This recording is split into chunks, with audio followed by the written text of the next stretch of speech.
I'm reading today from The New God Image by Edward Edinger, and I'm reading a letter that Dr. C.G. Jung wrote to the Reverend David Cox, page 187.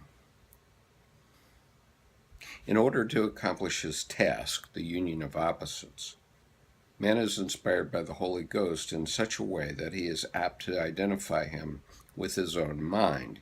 He even runs the grave risk of believing he has a Messianic mission and forces tyrannous doctrines upon his fellow beings.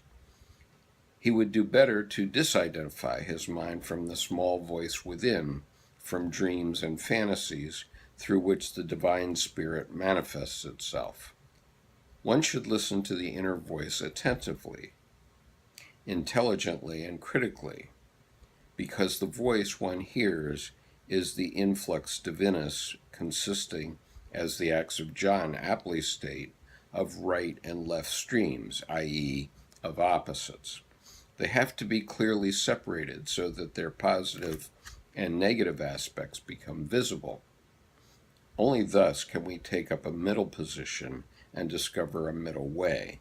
That is the task left to man, and that is the reason why man is so important to God that he decided to become a man himself. Although all of this sounds as if it were a sort of a theological speculation, it is in reality modern man's perplexity expressed in symbolic terms. It is the problem I so often had to deal with in treating the neuroses of intelligent patients. It can be expressed in a more scientific, psychological language. For instance, instead of using the term God, you say unconscious. Instead of Christ, self. Instead of incarnation, integration of the unconscious. Instead of salvation or redemption, individuation.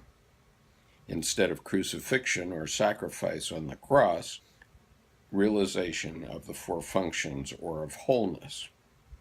I think it is no disadvantage to religious tradition if we can see how far it coincides with psychological experience. On the contrary, it seems to me a most welcome aid in understanding religious tradition.